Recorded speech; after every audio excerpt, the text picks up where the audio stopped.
आपने कभी एग्जाम जब दिया होगा तो देखा उसमें कुछ ना कुछ न्यूमेरिकल आता है जो छूट जाता है। क्यों? क्योंकि उसमें जो बेसिक चीजें होती है ना वो हमको मालूम नहीं होती है, और जब ऑप्शन जो होते हैं वो मिले जुले होते हैं तो पता नहीं चल पाता है, तो जिसके कारण जो न्यूमेरिकल है वो गलत हो जाता है। आपने सही सुना है, मैं आपको इस वीडियो में पूरा का पूरा जो फिजिक्स का न्यूमेरिकल है ना दर्पण वाला, वो मैं क्लियर करवा दूंगा और गारंटी लेता हूँ कि एक भी नहीं छूटने वाला है, पूरा नंबर आप उठाओगे आराम से। तो चलो मैं शुरुआत करता हूँ। सबसे पहले जो आपको समझना चाहिए वो ये है, और आप कभी कलम लेके बैठो तभी आपको अच्छा लगेगा। तो मैं आपको बताना चाहूंगा, जैसे देखो दर्पण है, ये अवतल दर्पण, ये उत्तल दर्पण। अब ये यू है ना, आप लिखो तभी समझोगे। यू है वस्तु दूरी, यू है वस्तु दूरी। तो अवतल दर्पण में माइनस होता है और उत्तल दर्पण में भी माइनस होता है, यानी दर्पण कोई भी हो वस्तु दूरी माइनस में होगा। पहले हम छोटी छोटी चीजों को जान लेते हैं, लोग इसी को इग्नोर कर देते हैं, इसीलिए जो है ना न्यूमेरिकल बनता नहीं है। समझ रहे हो? अब जो भी है ना, देखो भी है प्रतिबिंब दूरी, प्रतिबिंब दूरी, प्रतिबिंब जो हम लोग का बनता है, जैसे हम यहाँ खड़े हैं तो प्रतिबिंब जो बनेगा उसी को कहते हैं प्रतिबिंब। तो प्रतिबिंब देखो अगर वास्तविक है, सच में बन रहा है, और दर्पण अवतल है तो माइनस, और काल्पनिक है तो प्लस, और उत्तल दर्पण में तो जानते ही हो काल्पनिक बन रहा है। अगर प्रतिबिंब के बारे में पूरी जानकारी लेना है तो जाके मेरा वीडियो देखो जो पहले बनाया है, उसमें मस्त तरीके से प्रतिबिंब को समझा दिया हमने। अब आता है एफ, एफ मतलब फोकस दूरी।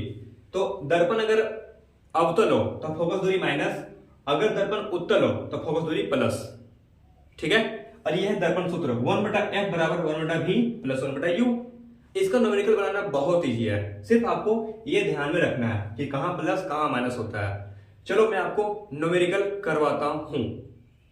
तो देखो इस न्यूमेरिकल को कितने आराम से फोड़ते हैं। सबसे पहले न्यूमेरिकल में गिवन यानी दिया क्या गया है पहले आप उसको लिखो।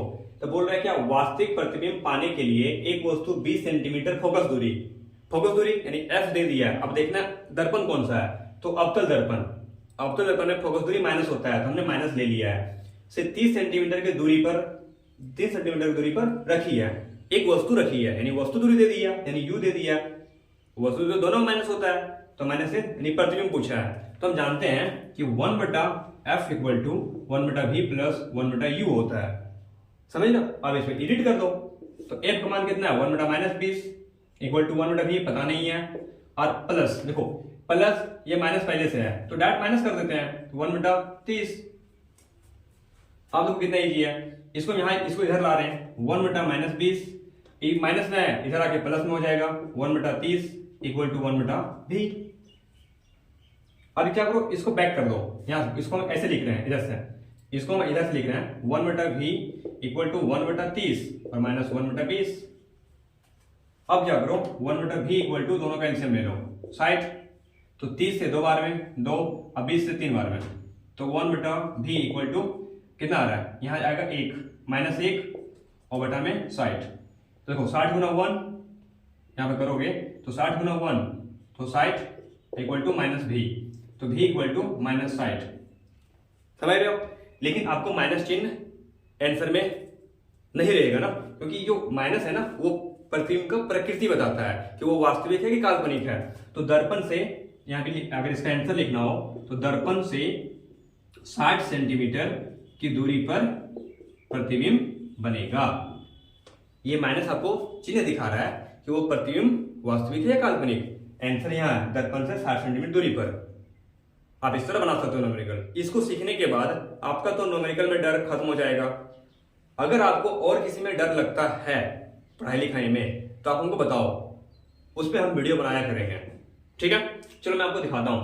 इसलिए क्या बोला, अवतल दर्पण क्लियर कर दिया, अवतल दर्पण 10 सेंटीमीटर दूरी पर, तो यू माइनस, और फोकस दूरी तो पता है आपको अवतल दर्पण माइनस होता है तो हमने माइनस ले लिया, तो प्रतिबिंब पूछा है, फिर लगाओ 1/f बराबर 1/v प्लस 1/u। अब इसमें एडिट कर दो, 1/-20 1/v, और ये तो देखो ये प्लस है और ये माइनस है तो माइनस हो जाएगा 1/10। अब इसको उधर कर दो, यहाँ पे क्या लिख सकते हैं, देखो 1/v, अब यहाँ पे 1/v आ गया। अब देखो ये क्या है, इस देखो 1/v, इधर माइनस में इधर प्लस में ले आओ, तो 1/-20 पहले से था, ये प्लस आ गया, 1/10 हो गया। इसी को हम यहां लिख सकते हैं 1/10 माइनस 1/20, इसका एलसीएम ले लो, 10 20 का कितना आ जाएगा 20, है ना। 10 इधर कर दिया 20 इधर कर दिया, तो 10 से 2 बार में और 20 से 1 बार में, यानी 1/v इक्वल टू, अगर यहाँ देखोगे तो 1/v इक्वल टू 1/20, अगर क्रॉस गुना करोगे तो v का मान आएगा 20 सेंटीमीटर, यानी प्लस में आया। इसका मतलब क्या, प्रतिबिंब क्या है। आप इसको कमेंट में लिख के बताओ कि प्रतिबिंब वास्तविक होगा या काल्पनिक होगा, आपको ये बताना है, और उल्टा होगा कि सीधा होगा, आपको ये बताना है। तो उम्मीद है दोस्तों कि आपको जो समझ नहीं आता होगा उसे आप लिखते होंगे। चलो मैं आपको इसको समझाता हूं। जैसे देखो, मतलब एक अवतल दर्पण फिक्स कर दिया है, फोकस दूरी 15 है, यानी कि दर्पण अगर अवतल है तो फोकस माइनस ही होगा, और वस्तु दूरी तो पता है माइनस होता है। फिर से प्रतिबिंब पूछा है तो निकालो 1/f इक्वल टू 1/v और प्लस 1/u। अगर आपको प्लस माइनस करने नहीं आ रहा है ना, तो आप जाके मेरा बेसिक वीडियो देख सकते हो, और उसमें आप झंडा गाड़ करके फिर यहाँ आप झंडा गाड़ सकते हो, है ना। फिर आप कुछ नया कर सकते हो। चलो अब यहाँ से देखो क्या क्या दे रखा है। अगर हम यहाँ देखें तो f का मान दे रखा है -15 और प्लस यानी इक्वल टू 1/v, और देखो u का मान कितना है -30 है, तो लगा दिया हमने, यहाँ प्लस होता है तो प्लस माइनस माइनस होगा। अब देखो इसको इधर ले आओ तो 1/v इक्वल टू लिख सकते हैं 1/-15, आई माइनस से प्लस आ जाएगा 1/30, यानी कि इसको हमने इधर ले आया, इसको लिख दिया। अब क्या करो 1/v इक्वल टू, इसको ऐसे लिख दो 1/30 और ये 1/15, और 1/v इक्वल टू यहाँ इसका एलसीएम ले लो। ध्यान यही है ना आपका, तो समझ आएगा बढ़िया से, यहाँ ध्यान दो। तो 30 आ गया, तो 1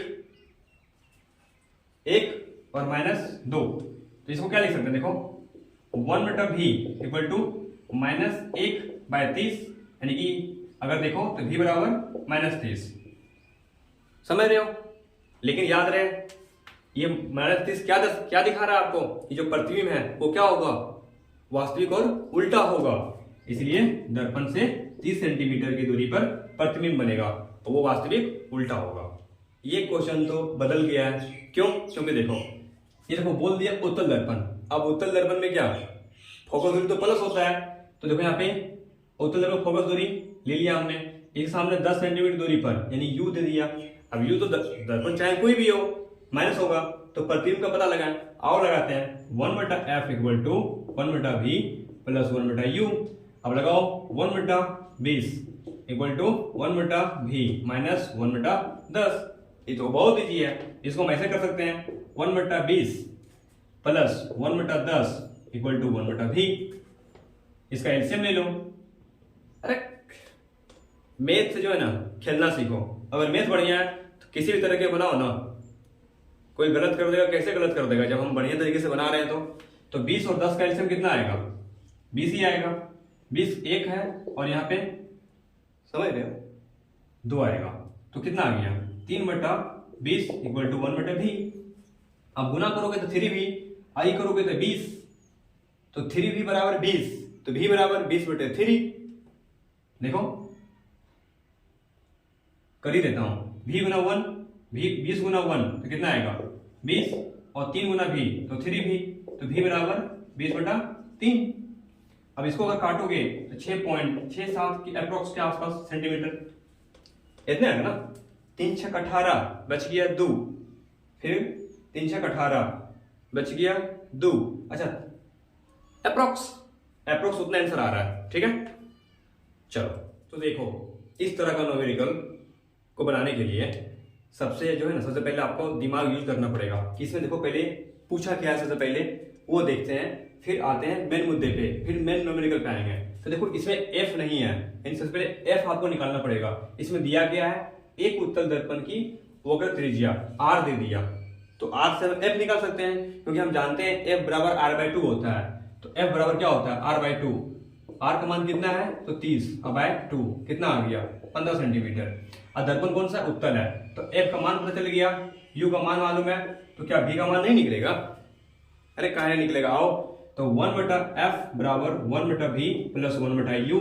अब 1/f का मान कितना है 1/15, कितना है 1/15 इक्वल टू 1/v, और माइनस है प्लस है तो माइनस हो जाएगा, यानी माइनस है 1/12, तो वही करो, आई मीन 1/15 और plus 1/12 equal to 1/b। LCM ले लो, 15 का एलसीएम कितना आता है 60, 1/b। 15 से 4 बार में और 12 से 5 बार में, देखो कितना आ रहा है 9/60, 1/b। इसी को लिखोगे v बराबर तो 60/9, और इसको जब काटोगे तो आएगा 6.66 समथिंग अप्रॉक्स सेंटीमीटर।